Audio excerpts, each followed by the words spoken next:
Le Real Madrid et sa communauté confrontent un gros dilemme. Kylian Mbappé, c'est lui le meilleur joueur de l'équipe. Il marque beaucoup de buts, mais c'est quand même lui qui empêche l'équipe d'être meilleure. Il faut comprendre. En regardant ses stats, c'est difficile d'admettre que c'est Mbappé le problème du Real Madrid. Il marque beaucoup de buts et on a tous vu ça. Sans Mbappé, le Real avait des difficultés pour gagner ses matchs. Parce que c'est Mbappé qui marque encore et encore. Pourtant, sans lui, il y a l'harmonie sur le terrain. On voit une équipe qui se donne, les 11 joueurs. Pourtant, avec Mbappé, c'est compliqué. Pourquoi c'est compliqué? Pourquoi c'est compliqué avec ton meilleur joueur d'avoir une meilleure équipe?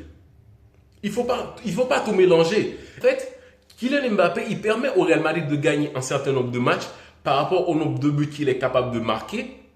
Mais ce n'est pas parce qu'il rend l'équipe meilleure. Et c'est ça qu'on cherche depuis longtemps au Real Madrid. Le Real n'a jamais eu une mauvaise équipe. Genre l'effectif, il n'y a pas les bons joueurs pour rendre l'équipe meilleure. Mais sinon, c'est la cohabitation des joueurs.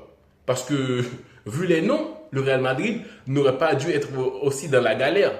Mais aujourd'hui, le Real est dans cet état-là parce qu'il y a un joueur qui a un grand dilemme. C'est le meilleur joueur quand même.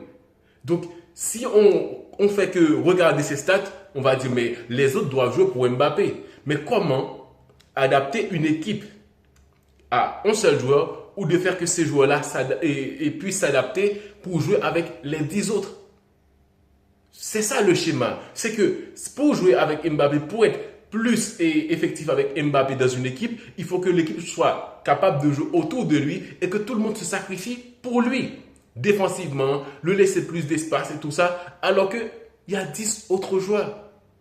Et quand ces joueurs-là, ils sont sur le terrain sans Mbappé, il y a de l'harmonie, il y a plus de déplacements, tous les joueurs sont à l'aise et il y a les résultats aussi.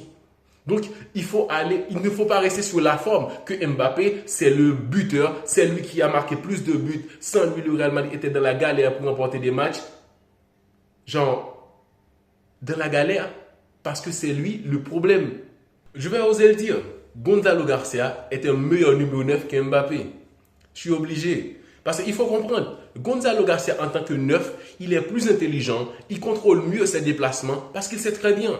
Vinicius en tant qu'ailier, il a besoin de l'espace pour provoquer la défense et mettre une centre. Et lui, il sera là, dans la bonne position pour faire une tête et tout ça.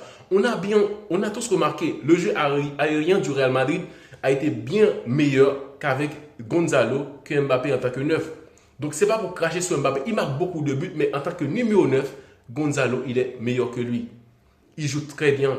Il sait comment bouger. Il sait comment combiner avec les autres. Leur laisser de l'espace aussi. Ça a permis à chacun d'évoluer sur le terrain et d'être meilleur. Bellingham, Vinicius, Rodrigo, Gonzalo étaient excellents sur le terrain. Sans parler des autres, c'était toute l'équipe qui était vraiment en harmonie. Pourquoi sans Mbappé? Pourquoi c'est sans lui que toutes ces choses-là sont possibles?